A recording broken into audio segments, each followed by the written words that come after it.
اللہ علیہ وسلم ہتھیار لے کر اس دین اسلام کے لیے کھڑے ہیں، دندان مبارک شہید ہو رہے ہیں، جس پیشانی کی آپ نے تعریف سنی ہے اس ماتھا مبارک میں تیر گھسے ہیں۔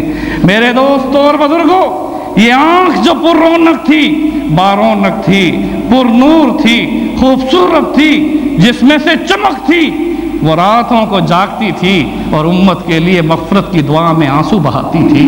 میرے دوستوں اور بزرگوں، رسول اکرم صلی اللہ علیہ وسلم کے بازو مبارک، شانہ مبارک کھلے کھلے تھے، آپ کی جسم کی ساری ہڈیاں بڑی تھیں، اس طرح سے رسول اکرم صلی اللہ علیہ وسلم کے دست اقدس گوشت سے پر تھے، پاؤں مبارک نرم اور پر گوشت تھے، اس طرح سے پورے جسم میں پنڈلیوں پر گوشت پر تھا، مگر اس میں بال مبارک نہیں تھے۔ رسول اکرم صلی اللہ علیہ وسلم کے جسم پر بال صرف 2 جگہوں پر صحابہ نے ایسے دیکھے کہ سینے سے لے کر ناف تک ایک خوبصورت لکیر تھی، جب بٹن کھولتے تھے تو وہ لکیر بھی نور کی شعاعیں منور کر دیتی تھی۔ میرے دوستوں اور بزرگوں، آپ کے پشت مبارک پر 2 شانوں کے درمیان، 2 کندھوں کے درمیان، پشت میں دائیں طرف قدرے، وہاں ایک گوشت ابھرا ہوا تھا، بیضوی شکل میں تھا، کبوتر کی انڈے کی جو ہے جسم کے مطابق تھا۔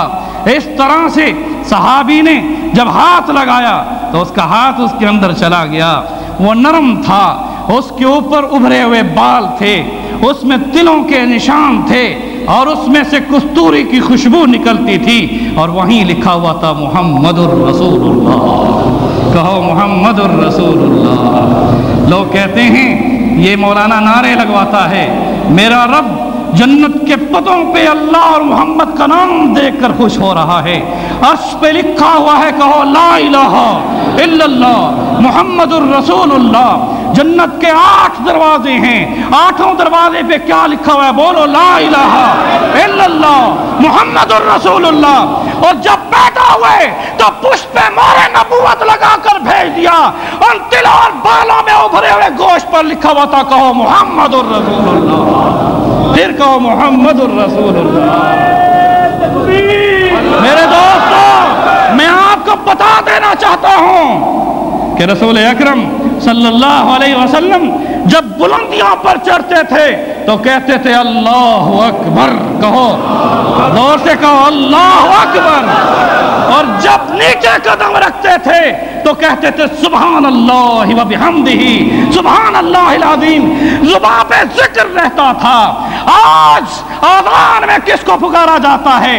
کبریائی کا اعلان ہوتا ہے، وہ اللہ وحدہ لا شریک، جس کا نام اسم اعظم، اسم خاص، جو اس کا اسم ہے وہ اللہ ہے۔ ہر 5 وقت کی اذان میں مؤذن کیا کہتا ہے؟ بولو۔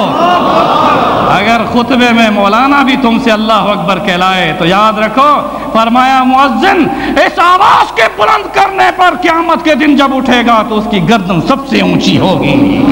کہو اللہ اکبر۔ اس سبق کو یاد کرانے کے لیے میں بار بار کہلواتا ہوں، کہو اللہ اکبر، تاکہ نماز میں جب اٹھیں تو کیا کہہ کر اٹھیں؟ اللہ اکبر۔ اور جب نماز میں تکبیر تحریمہ کہتے ہیں تو کیا کہتے ہیں؟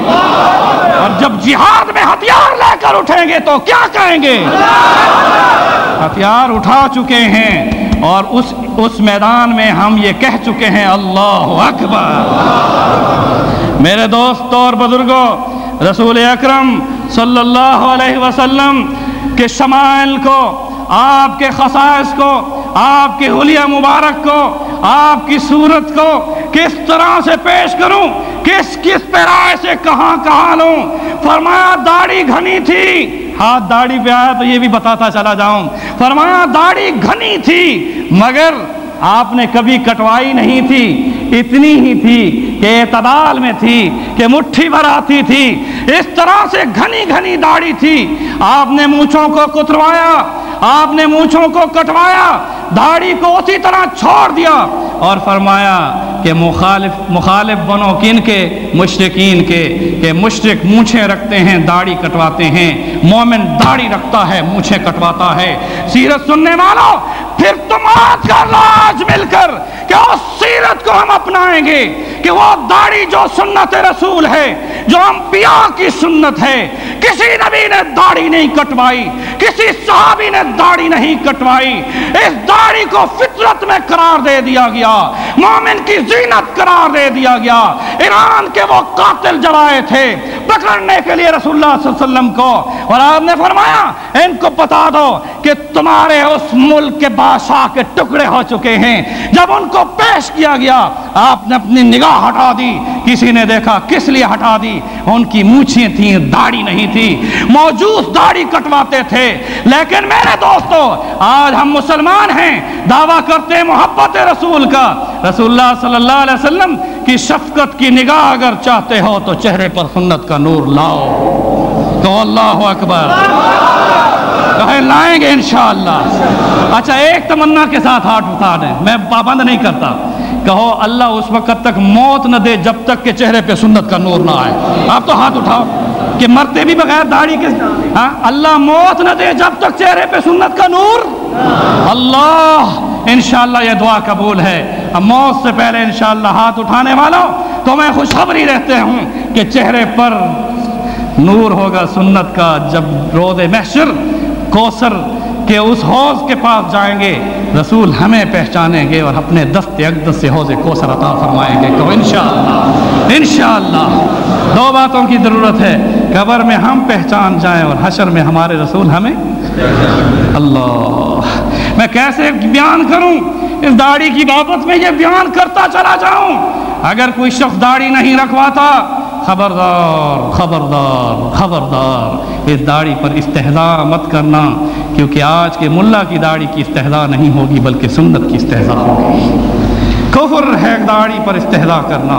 خبردار اپنے منہ سے ایسی زبان سے گفتگو نہ ہونے پائے جس میں داڑھی کو جھاڑی کہہ دینا، تو یہ کلمہ رسول اللہ کی داڑھی پر جائے گا جس میں ارشاد ہے وعف اللحیہ، اپنی داڑھی کو بڑھاؤ، کس شوارب فرمایا اپنے مونچھوں کو کٹواؤ، کیونکہ مشرکین مونچھیں رکھتے ہیں۔ سنو، کان کھول کر سنو میرے دوستو، آپ کے سر مبارک کے بال بڑے گنگیالے، یعنی اس طرح سے بھی نہیں تھے کہ پورے گنگریالے تھے، بلکہ نہ سیدھے تھے نہ گنگریالے تھے، خوبصورت اس کے اندر لہریں تھیں، اور ایسی لہریں تھیں کندھوں تک ان کی لو ہوتی تھی، کبھی کانوں تک ہوتی تھی، کبھی سر پر حلق پھروا لیتے تھے، حلق سے مراد سر کو صاف بھی فرما لیتے تھے۔